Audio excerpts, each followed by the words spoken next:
Well, official welcome to the first talk of this autumn season. And we're starting off with a real cracker. Now, I know some of you have been to John Buckingham's talks before. They are always stunning, but this one's going to be quite special. John's spoken for us twice before, but this one is tailor-made to the birds you see in bushy and home parks. We gave him the species list, and he's going to tell you about the journey they make to actually come to bushy and home park. And hopefully we're going to be mesmerised, aren't we, John? Yes. Well, hopefully, yeah. Now, if they don't know John works at the Sandwich Bird Observatory, which I'm sure you can start off by telling us a bit about, so you can entice people to come down and see the heavy amount of migratory birds you have coming there as well. Okay, I'm going to hand it over to you, John. Thank you, Rebecca. Evening, everyone. So this is a big subject, and I've got 50 minutes to talk to you about it. You'll all understand, or I'm sure, something about migratory birds, and that vast numbers of birds, in fact millions of birds, migrate around the world. It doesn't just happen from Britain here. A lot of our birds at this time of year are at the moment travelling down into Africa, to many parts of Africa, in fact. Some of them go as far as the Cape, which is the southernmost point, and they're going to be travelling something like 8,000 kilometres to get there. So it's all quite a fantastic picture. So I've been working at Sandwich Bay Bird Observatory now for a number of years, although I've always been fascinated by bird migration, and happily for 40 years I travelled following those birds on their migrations and going to the places where they come from and to. So that's been a great thing to do. So at Sandwich Bay Bird Observatory, there are in fact 18 bird observatories around the country. They're all in coastal situations, and they're all situated on important flyways for migrant birds, and it's our job to monitor those migrant birds. One way we can do that in a great deal of detail is to ring them. And I'm one of the senior ringers at Sandwich Bay Bird Observatory, and I shall be there at 7 o'clock tomorrow morning. We usually start earlier than that, but I'm starting later because I'm here. And it's going to take me 2 and something hours to get home. But anyway, so I shall be there tomorrow. And the sort of birds I'm expecting to see, you may or may not have heard of. If any of you are bird watchers, you'll know about birds called blackcaps and chiffchaffs. They're warblers, and thousands or tens of thousands of those visit Britain each year, and they are moving through the south coast or the southeast coast at Sandwich at the moment, and I know we'll be catching some of those. But equally at the moment, there are birds arriving with us. I know that when you first think about migrant birds, you probably think about the birds that come here for the summer. So birds like swallows, cuckoos, warblers, swifts, they're all birds that most of you will know of. They come for the summer.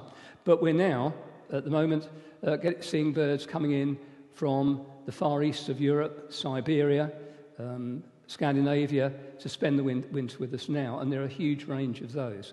There are lots of duck species that come here, and you certainly see some of those ducks on your local parks here during the winter. And other birds which you might be surprised about. My first picture, I thought I'd better put a picture of bushy park in. And I superimposed on that a blackbird, a bird I think you'll all know. So I don't know what you really know about blackbirds. You certainly see them in your gardens and you'll see them around the park throughout the year. But you might not know that tens of thousands of them come here for the winter. They come from Scandinavia, they come from Poland, all sorts of countries like that. And they do actually look slightly different. But anyway, I'll come to that later on. So moving on to my first slide. I've always called this talk, or something like it, The Wonders of Bird Migration, because it is a fascinating subject, and we kick off there with probably one of our most famous migrants. And as I've said, this is just, well, I didn't say it's this species, but our swallows from Britain, we know, spend the winter right down in the Cape in South Africa. Not anywhere else in Africa, they all go down there. Swallows from other parts of Europe go to other parts of Africa. It's a really amazing geographical situation, and it really can be quite complicated. So I'm going to show you a few maps, obviously, to give you an idea of the direction that birds travel in and how far they go. So first of all, on the map, you'll see a series of blue dots. Each one of those blue dots is a return from a migrant swallow that has either been found dead or re-trapped by ringers somewhere else in the world. So all of those blue dots were plotted on a map, and I'm not sure of the year, it doesn't really matter, but this was all during November. So this is where swallows were seen or recorded with their rings during November. Some still around the UK, some coming down through southern Europe, some in North Africa, but already a lot of swallows have got down to Cape Province and KwaZulu-Natal, right down in the south there. And the orange lines give you a rough idea, a simple idea of the direction that they take. So our swallows do, in fact, cross the Sahara Desert, and I'm sure you all know where that is, and that's 1,500 miles wide at its narrowest point these days. So that's a really good example to show you to start with. But my next photograph will also include a swallow in a moment. So I said I've travelled around to actually watch these birds migrating and go to the places where they spend the winter or whatever, or the summer when they're breeding in the Arctic. And here we're on the edge of the Sahara Desert in Morocco, on the side of edge of an oasis here. These oases will attract birds. Even if they don't have any water in, there'll be insects around the bushes and the trees, and they will actually attract even swallows to swoop down and take insects. But I was there, in fact, last year, and we were at the oasis there, and swallows were coming through. And they were coming down, not to perch in the bushes, but on the sand. And they were obviously coming down to rest. They stay in the position like that for about 5 or 10 minutes and then fly off again. So they do come down to rest, migrant birds. They can also obviously do so on land. Their problem is when they cross the sea. But I mentioned that swallows are travelling from all over Europe. We're in fact across in Asia here. I'm in fact in Nepal, and the swallows here in February are getting ready to migrate and to move on to breeding grounds. You often see swallows gathering together in that way. The swift is from a completely different family of birds to swallows, and these are really an even more amazing species. Swifts don't breed until they're 3 years old, and you know they come here for the summer and they nest in buildings mostly. The only time swifts come to land through their year is actually for 3 months when they come to their nesting sites. So adult swallows are going to spend 3 months. It's usually from May, June and July, leave again at the beginning of August. They're off again, and they do a huge sweep, a huge figure-of-8 movement once they leave us in August, and they'll fly in a big figure-of-8. And at Christmas time, around about the end of December, they find themselves on the east coast of the Tanzanian coast in Africa. And then they come back again. They probably all go down there and have a big party at a nice time of the year. And they turn around and they'll come back again, arriving with us in May. So they fly for all of that time. That's the adult birds. But I mentioned they don't breed until they're 3 years old. So the young ones, in their first 3 years, will be flying to Africa and back, but they'll land nowhere in that 3 years. They fly continuously. So there might be a couple of questions about that later on. Anyway, quite incredible, but we'll move on to another bird. This time it is related to swallows, and this is a bird called a house martin. These are birds that you'll see probably as passage migrants in the parks in the spring and later on in the summer. And they've got a white rump. They're quite distinctive. And they're also big migrants. And I'm giving you a few examples that I've got from Sandwich Bay Bird Observatory. You probably can't read this, but this photograph is an example of what we call visual migration. There are very few bird species that we can actually watch whilst they're migrating, because very few species migrate during the day. Swallows and martins and swifts can, because they can actually feed whilst they're migrating. Others, like cuckoos and some of the warblers, which we mentioned earlier on, they actually migrate at night, very sensible, not so many predators after them then, and they come down during the day to feed. They need to be able to see their food. So most migrants migrate at night, and that is not obvious to us. But visual migration can be quite splendid. So here on the 20th of September, I've said there, 2017, 110,000 house martins and 47,000 swallows moved through Sandwich Bay. Big numbers. I live on the coast, not far from Sandwich, in a village between Deal and Dover, and we've been watching swifts and swallows and house martins moving along the coast over the last week. Thousands and thousands of them have been coming past. So great to see that visible migration. So it's quite good to be on the coast to do that. Two small birds coming up. This is a lovely little warbler called a chiffchaff. They come to us as summer visitors. The majority of them go south again. They'll spend the winter only as far as southern Europe, perhaps North Africa. They don't fly so far, and that's why there are still some around at the moment. We're ringing lots of them. Every bird that we catch in our mist nets, as well as putting a ring on it which identifies it as an individual, we also weigh them and look to see what sort of condition they're in. And a bird like this is going to weigh in at something like 8 grams.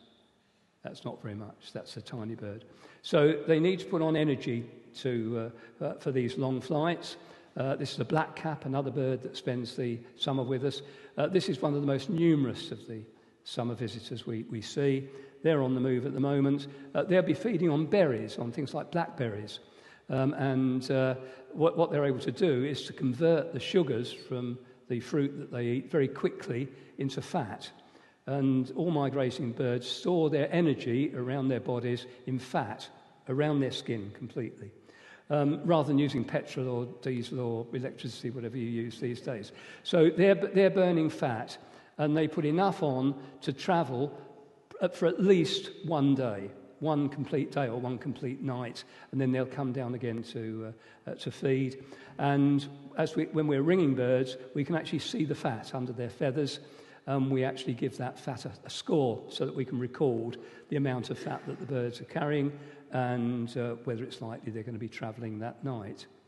So we're talking glibly about bird migration, and I've put the definition up here. Again, I don't think you're going to read that, so I'll read it to you. Simple definition of bird migration. It is the regular, in other words, continuously, annual return movements of birds between distinct breeding and wintering areas. So I've talked about wintering, I've talked about breeding in the summer. So for a bird to be listed as a migrant every year, twice a year, it's got to make that return journey. That's what defines a migrant. We see birds moving around within the UK for other reasons, and because of bad weather sometimes they'll move on, but they will not be regular migrants. I started out my working life as a cartographic draftsman, and what I learned was that you can make a map say whatever you want to say. So this shows that as far as migration is concerned, Britain is right in the middle of the world, in the middle of the universe, if you like, which of course it's not, because migration takes place around the world. But each one of the arrows you can see there is located from the UK out to another blue dot. And each one of those blue dots indicates a different bird species, and those dots indicate places where birds that have been ringed in the UK have travelled to. Huge distances. So the one that goes up to Greenland there is likely to be a species called a sanderling, a little wading bird that lives along beaches here in the winter. And that's where they breed, and they come down to us in the winter. Further to the right there on Svalbard, the island archipelago out to the north of Norway there, that would be a bird called a barnacle goose, and they will also spend the winter in Britain, and so on. The one which is furthest east, across in Siberia there, is a duck which you definitely will see on your lakes, and that's a bird called a pochard. And most pochards that we see in Britain migrate here, and they come here for the winter. And some of them travel that sort of distance. That's a long way. Down off the east coast of South America there, that will be a bird called a Manx shearwater. They're a seabird again, and they also come up to us to breed. And the one that's just down there on the southeast coast of Australia is a bird called a common tern. another seabird, travelling travelling from Britain all the way down there for the winter months, right the way down towards the Antarctic. So that'll give you an idea of the sort of places and the sort of distances birds can travel. Now, the map here shows the January isotherms across Europe and Asia. So they're lines joining up points of average temperatures in January. And the further east you go, not just north, but as you see, the further east you go, the colder that becomes, until you reach the 50-degree isotherm. Now, it's pretty well impossible for any bird species to survive in the conditions that you find there in eastern Siberia and across in China at that time. And as you'll see then, the lines, as we move westwards across into the UK, bring the temperatures down. So the one that runs through the UK is the minus 5 degree isotherm. And our climate can be pretty cold during the winter. So a lot of birds move from Great Britain. It's not just the cold, it's the availability of food. And of course, many of our migrants are insect eaters. They feed on invertebrates, and they just do not survive in any sort of form that the birds could take at that time. But the bird I've illustrated there is not a migrant species. That's a bird called a ptarmigan. They're related to grouse. And in Britain, they breed above 2,000 feet on the Cairngorms up in Scotland. And they stay there all winter. 2,000 feet, they're there all year round. So that when it snows in the winter, and it can be pretty deep up on the top of the Cairngorms, what they do is to dig for their food in the snow, and they feed on the shoots of the small willow trees that grow up on the tops of the mountains. And they need to be camouflaged then. So this is a male who's pretty well showing his all-white plumage. He can blend in with the snow because there are going to be golden eagles about up there throughout the year as well. So they're well camouflaged. As the snow melts, the ptarmigan changes its appearance, but stays up there to breed during the summer. So there are many species, not all birds migrate, there are many species that do not, and we tend to call those sedentary birds. They stay put, they stay in one place. But let's just define the birds that come here at different times. So I've mentioned the word winter visitor. There are a whole range of birds that come from mostly Arctic or certainly northern or eastern places to Britain for the winter. And this is one that you'll see, without doubt, possibly in your gardens, definitely in the parks. In about a month's time, or probably before that, you'll start to see birds called fieldfares. They're members of the thrush family, and what they'll do to start with is to eat berries. Hawthorn is a really good food source, plus on lots of other trees as well. Most of the fieldfares that come here for the winter come from Norway. Okay, so that's not too far, but they're regular visitors, and this happens absolutely every year. But a small part of the population come from further east towards Siberia, and they actually do a complete round trip of 12,000 kilometres to do that. But these are tough birds. They're bigger than blackbirds, and they need to move to follow their food supply. So another duck. Another duck species to mention, but the first one to show you here. These little ducks, hopefully you'll recognise these. They'll be with you all winter. They don't breed here. They're tiny little ducks called teal. The males are really colourful. As you can see, the females are brown, one in the background there. But you've got another map. For us down here in the south and southeast, the majority of the teal we'll see will actually come from Iceland. They're breeding birds of Iceland. But as you'll see, there are green arrows bringing teal across from Siberia, Russia, and Scandinavia as well. So these are big movements. These aren't just tiny movements of birds.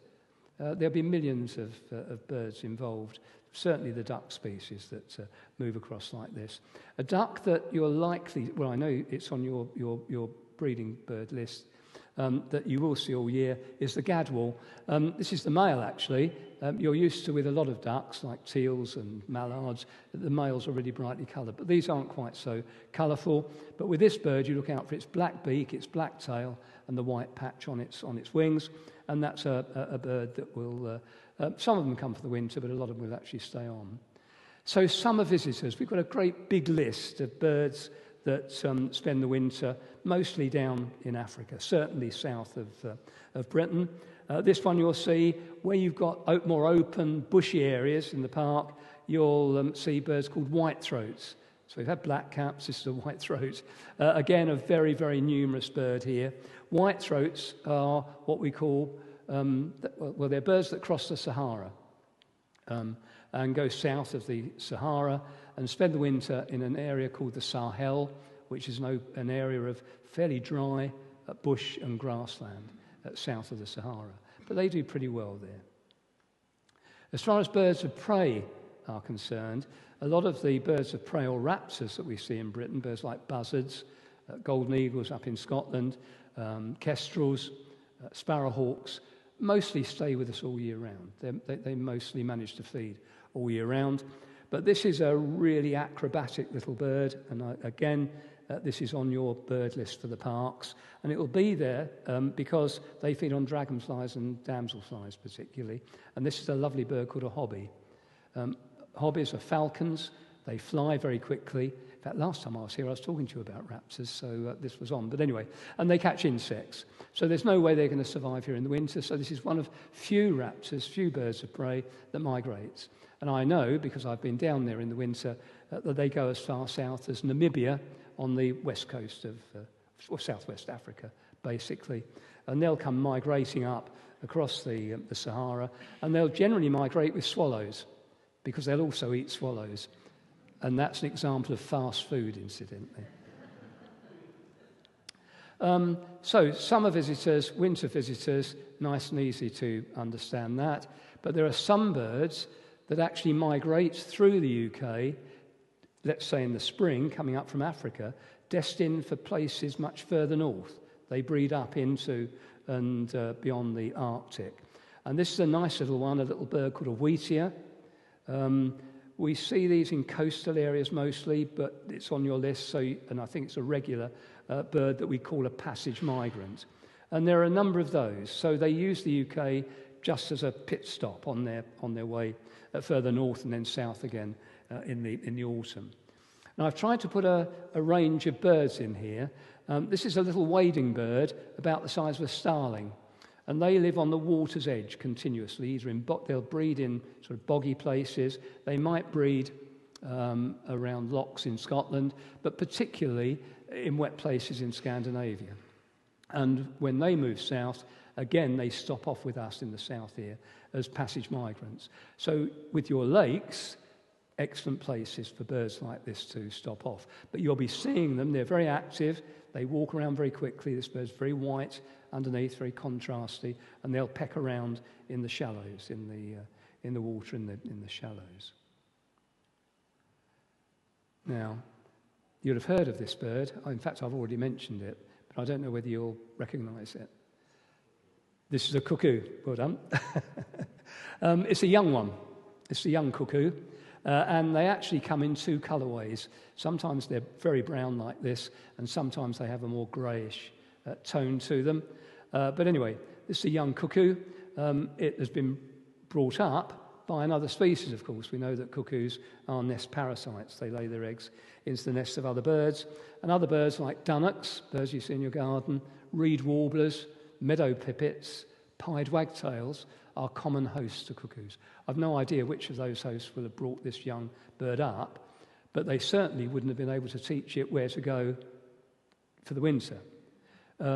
For many years, until 2011, we were never sure where cuckoos go to well, we knew they go to Africa, but we never knew where they went to exactly. But I'm going to tell you a bit more about that later on.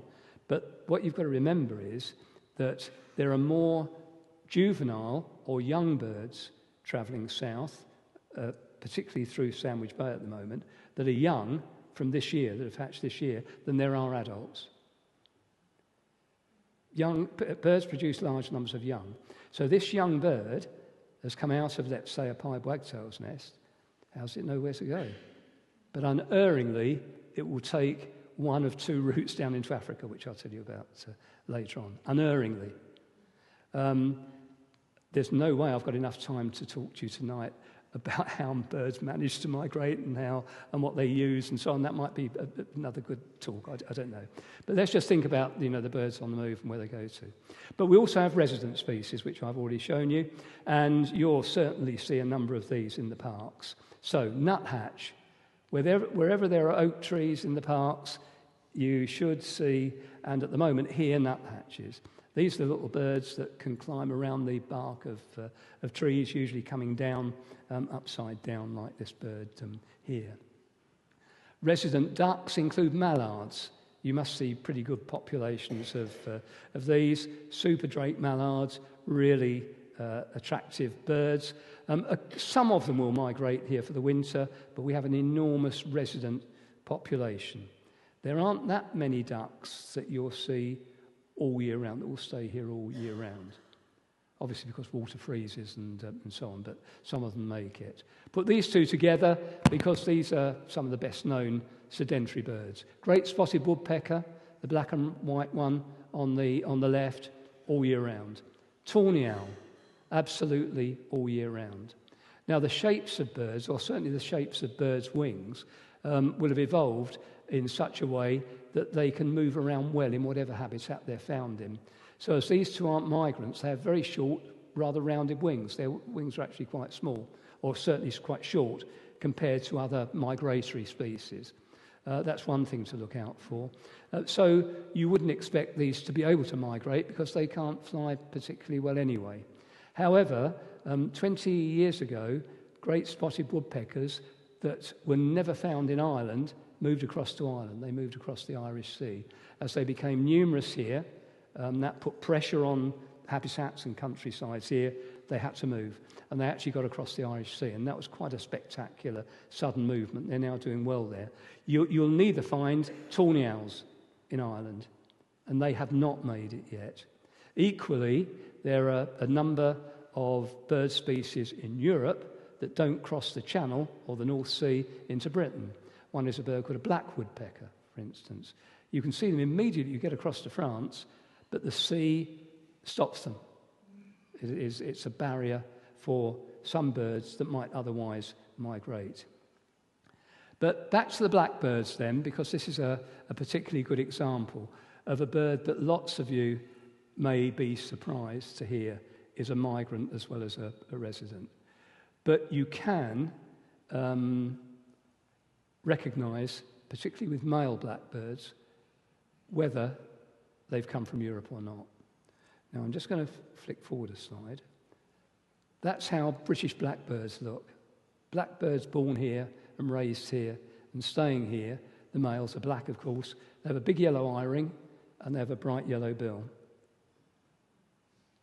That bird's got a tiny yellow eye-ring and really a pretty black outside on its mandibles. Now this bird's almost certainly, we're in the process of determining this properly, but this is almost certainly a bird that's come from Europe. And that's in my garden feeding on pyracanthus berries.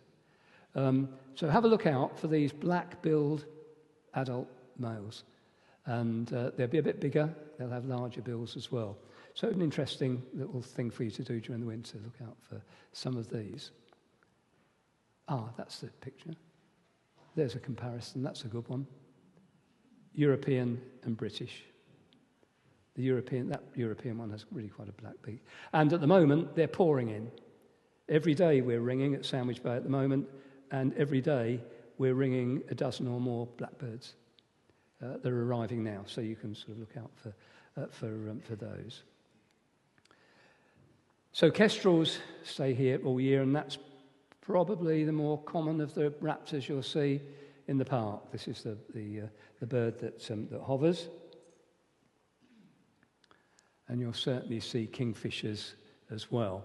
Now, kingfishers have got really short, rounded wings, and they're really not good at migrating at all. What they will do, if the weather's really severe in a winter, if the lakes freeze, if the rivers freeze, if the streams freeze, they'll move towards the coast. And that's good for me, living on the coast, because I then see a few more kingfishers, because otherwise we don't see many of them. But it doesn't always quite work out that way. And I photographed this kingfisher in Cyprus, in the southern Greek part of Cyprus, at a place called Paphos Harbour. We had a holiday there a number of years ago now, because nobody wanted to see Sue and I over Christmas, so off we went, blow that, and off we went to Cyprus. And on Boxing Day, it's a lovely day, we sat drinking coffee in the harbour, and this kingfisher appeared on a boat in the harbour quite close to us, and I didn't think anything of it. I thought, well, yes, that's a good place, I'm sure that's where they'll be. Because we booked the holiday so quickly, I didn't have a chance to buy a book on the birds of Cyprus to find out a bit about them. So I had to go and see them and then go back home, get the book and read a bit about them afterwards. And what I discovered was that although our kingfisher here in Britain is sedentary, they stay put, in Cyprus they're migrants. And that kingfishers don't breed in Cyprus, but they spend the breeding season, or they winter in Cyprus, and they spend the breeding season, in Turkey. Now they're Greek people in the south of Cyprus. And if they knew where that bird was from, I don't think they'd happily watch it in their harbour. But anyway, that's a bit flippant. Now, what about coots? You see these, don't you? Black birds with white beaks. They're breeding. They raise their young, strange little youngsters with red heads. Over the next month or two, you should see an increase in coot numbers because they pour across from the near continent as winter visitors from round about now, and you'll start to see big numbers of them. You won't be able to separate them from the local birds, but you'll know they'll be there. And talking about which birds do and which birds don't, you'll all recognise the robin here.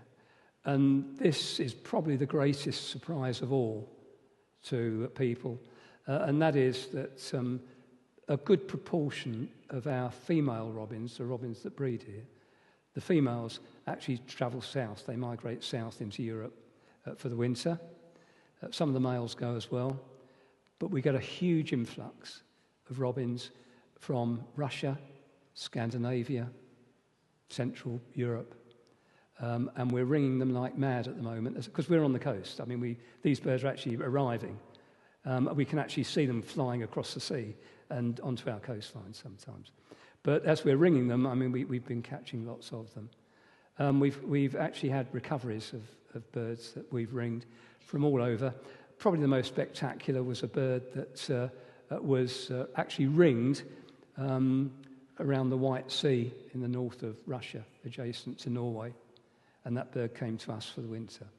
So they come from all over the place. We've had birds this year from Denmark and from Moscow, I think we've had already this year. So that's really a big surprise. I know it's nice to think that the robin you see in your garden is the same one that you see every day, every week, every month, probably even every year. But the likelihood is that it's not.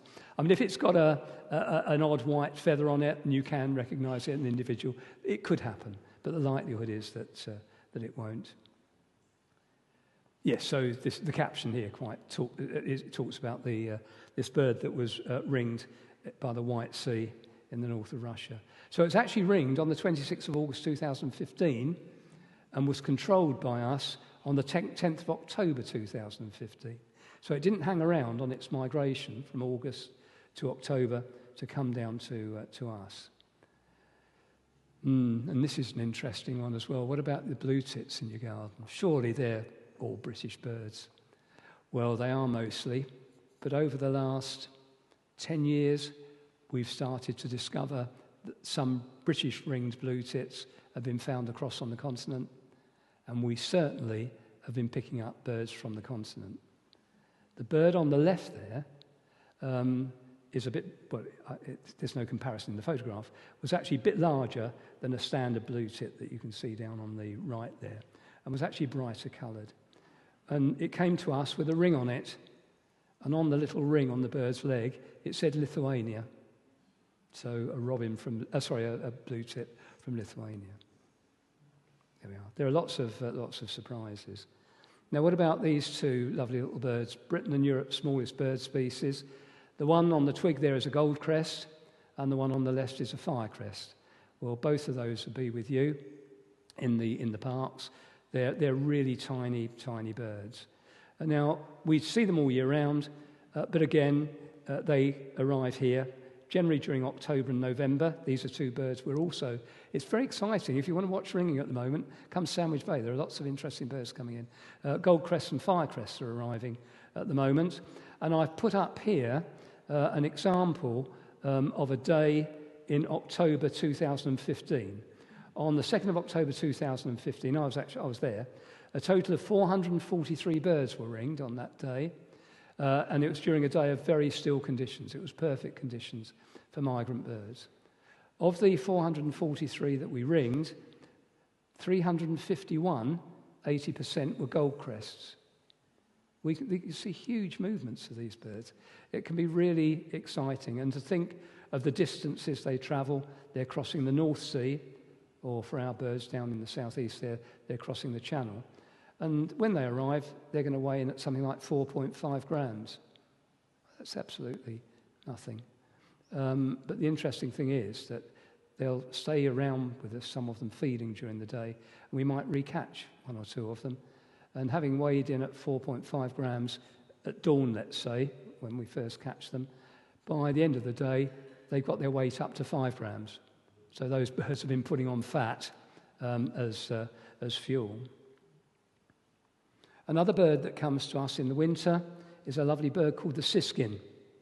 If you want to see these in the park, they're probably only just arriving now, and it might be another month before you'll see lots of them. They'll come and feed on the tree that I've photographed this one on. This is alder. Alders will grow around your lakes, I'm sure. They're trees of wet places, and they feed on those tiny alder cones. And although they've got finches' bills, quite thick, they come to a very sharp point, and they can actually reach into those cones to take out the very fine seeds. And that's what they'll feed on during the winter. You might also see them when they first arrive on silver birch, feeding on those long hanging seed heads of silver birch. This picture gives you a bit more detail of the bill here. And I know we're talking about your local birds, but this is facts that I've got, so I can only quote these. This is at Sandwich Bay Bird Observatory again. An incredible 1,242 siskins were ringed in September 2015. So in September 2015, we'd never really seen siskins before. In that month, we ringed 1,242. Considering only 313 had been ringed in total at Sandwich Bay during the previous 62 years, that was a sudden, remarkable occurrence. But interestingly, that has continued ever since 2015. And this is now one of the most numerous birds that we catch. And we see them, obviously, as an example of passage migrants. So how do we catch our birds? It's not a talk about ringing, but we catch them in mist nets. And that's a chiff-chaff in a mist net. The mist nets that we use are 60 feet long. They're quite a few feet high as well.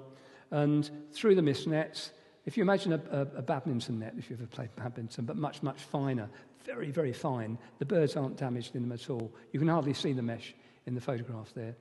So they go into the net, but all the way along the nets, we've got strings, and the strings form pockets so the net hangs down. So what that bird has done, it's not got tangled in the net, it's hit the net and it's dropped into a pocket. So we merely put our hands in, and we can generally, if we're lucky, lift the birds out. And on the right, the chiff-chaff there is being ringed. Again, the pliers that we use are specially made to fit the various ring sizes that we put on different sized birds. Impossible for us to squash the leg of that bird because of the holes in the pliers and so on. But this is all done very quickly. So the ring is fitted, and it immediately gives that bird an identity. Each ring has a different number on it. And that's recorded. It goes onto our computers. Our computer then sends it to a central computer in the UK, used by the BTO, the British Trust for Ornithology. They're up in Norfolk. And from there, any information on birds that have been ringed and then caught again is sent within 2 weeks all around the country. So if somebody catches one of our birds, we know usually within 2 weeks. And that happens in Europe as well, and elsewhere in the world. The whole thing is linked. So that's just a short account of that. You'll see goldfinches in the park, and you'll see goldfinches if you put food out in your gardens. These are really pretty birds. They're one of our best, I think. It was a long time before we discovered that goldfinches, again, in winter, were moving south.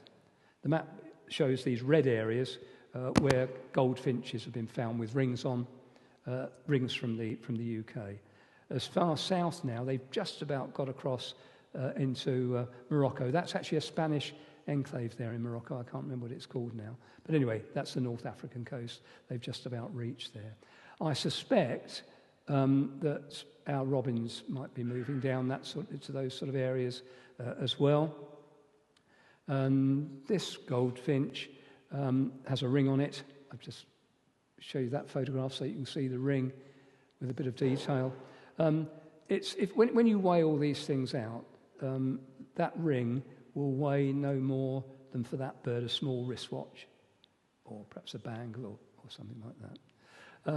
And these birds are known to carry those for a number of years. Well, there's a bit of sort of history and something about the names of birds here, because it is relevant to migration. So the guy there is Carl von Linné, also known as Linnaeus, and Linnaeus was an 18th century scholar and naturalist living in Sweden. So he was operating in Sweden, and many of the birds' names that we use today in Britain were given to them by Carl von Linné. That's a long time ago, 1750s, he was operating. He was writing to people all around the world and corresponding with people all around the world, and at that time they did understand something about bird migration, but obviously not the sort of detail that we know today. So, for instance, Carl von Linné knew a lot about chaffinches. Chaffinches breed in Sweden. And what he discovered was, in the autumn, they suddenly lost all of their females. That's a female there. And it's mostly females that we're catching at Sandwich Bay at the moment, because the females from Sweden all moved south, some of them coming to us. And he was left then, or they were left, with flocks of male birds in the winter. So he named the chaffinch Fringilla coelebs, that's its scientific name. And Fringilla means a finch or a small bird, but the specific name there, coelebs, basically means a bachelor.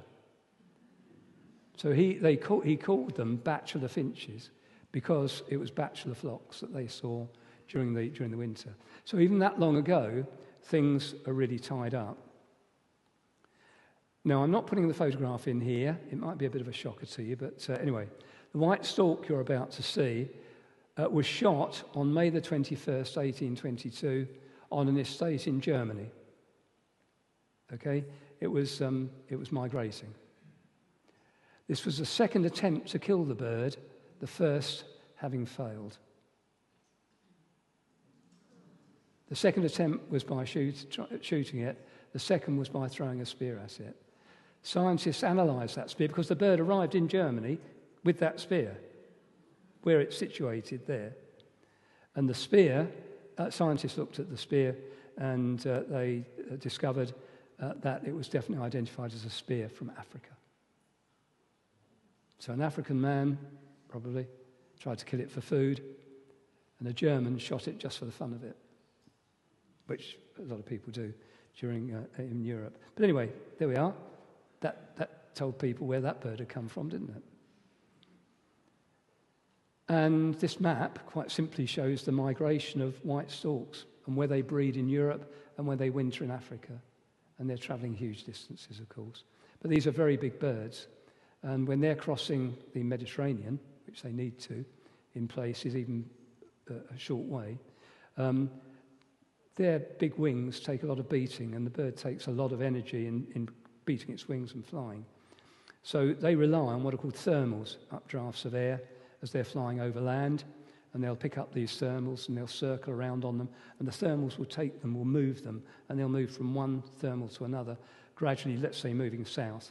So what they'll do is to attempt to cross the Mediterranean at the narrowest possible points. So the biggest movements of white storks can be seen across Gibraltar and also through the Bosphorus, across the Bosphorus, and down through into East Africa. Now, I know you have sand martins breeding, and these are just delightful birds. If you've never stopped and looked at them in the summer, they're delightful birds. So you'll see them with you in the summer, but do you know where they go to? British sand martins winter in the Sahel, same as the white-throat I showed you earlier on, a region of sub-Saharan Africa. Now, that's fine, because they know how to migrate backwards and forwards. They can get enough food usually during the winter, put on fat to come back across the Sahara. They're trans-Saharan migrants. They'll cross the Sahara up through Europe before you first see them in the spring. And then you'll first see them feeding on invertebrates over the water, over the lakes. And then they'll start to breed. But in the winter of 1968-69, there was a population crash of sand martins during a severe and prolonged drought in the Sahel. And the BTO, the British Trust for Ornithology, at the end of that, and with the few birds that came back, suggested that the pre-drought population may have plummeted by 80%. So suddenly, in the spring of 1969, sand martins were not around in Britain in big numbers. And it's taken really virtually from then until now for their numbers to increase again. So birds face hazards when they're migrating, no doubt about it. Either where they spend the winter, when they're about to migrate, lack of food particularly is a major issue, but lack of food can be accounted for by bad weather in other ways. I mean, birds have got to fly through the weather, or they've got to rest and then move if the weather is really bad. So there's a big movement of birds across the North Sea, particularly now at this time of year, and that's when this photograph was taken.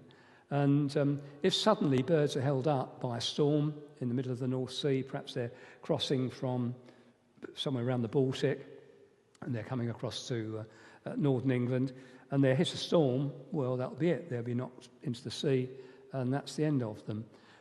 However, there's lots of traffic of vessels through the North Sea, and particularly working on the oil rigs. And this was actually a boat servicing oil rigs. And that was one of many birds on that particular occasion. That's a bird called a long-eared owl that actually came down and rested on the boat during the storm. So the position of that boat actually saved that, and there are good examples of many other birds as well that do the same thing. But anyway, we've got to talk about cuckoos, because the remarkable information that we now know on cuckoos comes from the fact that in 2011, the BTO set up a project to fit radio transmitters to some migrating cuckoos so that we could find out without doubt where in Africa they were going to, the routes they were taking as well, which is as important. So as I've said here, the cuckoo is one of Britain's fastest declining bird species. Many of the birds we talked about tonight are declining. Since 2011, more than 100 birds from around the UK, cuckoos that is, have been fitted with radio transmitters. And these radio transmitters send out signals, and the signals are picked up by satellites and relayed here to the UK. And much has been learned, not only about their migration routes, but their survival as well. And yes, we now know, 100 times more about cuckoos, their migration and everything, than we knew before 2011. So this is a map showing the southern migration routes of a number of those 100 cuckoos.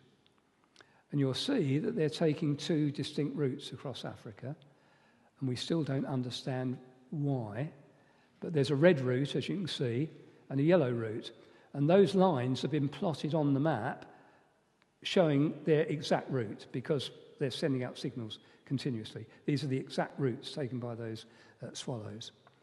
So some go further east into Europe before crossing down through Italy.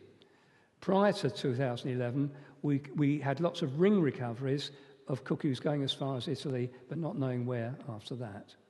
So that takes them on a nice direct route across the Sahara, and we can now see that those cuckoos spend the winter in the Republic of the Congo mostly, and Angola. That's mostly where they spend the winter.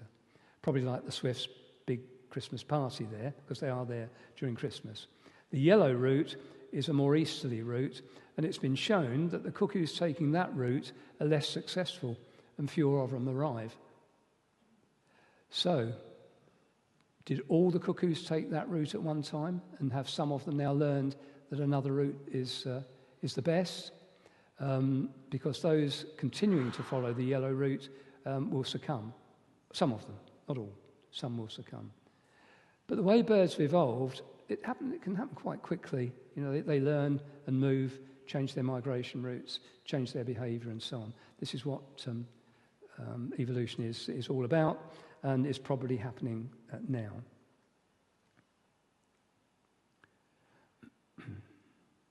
The cuckoos, each of the cuckoos that have had radio transmitters fitted, have been given names, which is, I suppose, quite nice. Chris is one of them, and this particular one was named after Chris Packham. And actually, this bird did very well.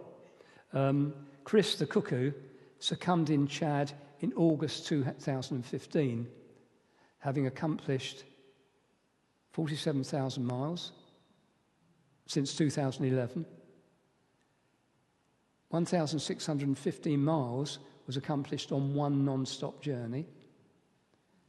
How long do cuckoos spend with us?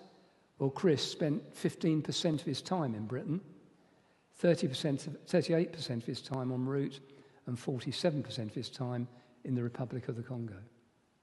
Chris has got to be African, hasn't he? And not British.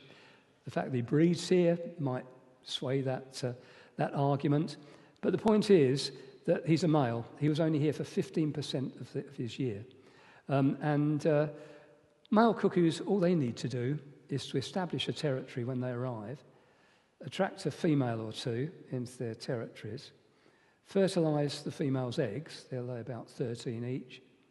And when he's done that, that's it. He pushes off and moves south again for his journey across the Sahara Desert and back again. And I think that story sort of underlines so much about what I've said about some of the other birds. But there's still an awful lot to learn, and I'll leave you on that point with an inevitable sunset at the end of the talk. And these are migratory geese called pink-footed geese, which you, I'm afraid, won't see in your local parks.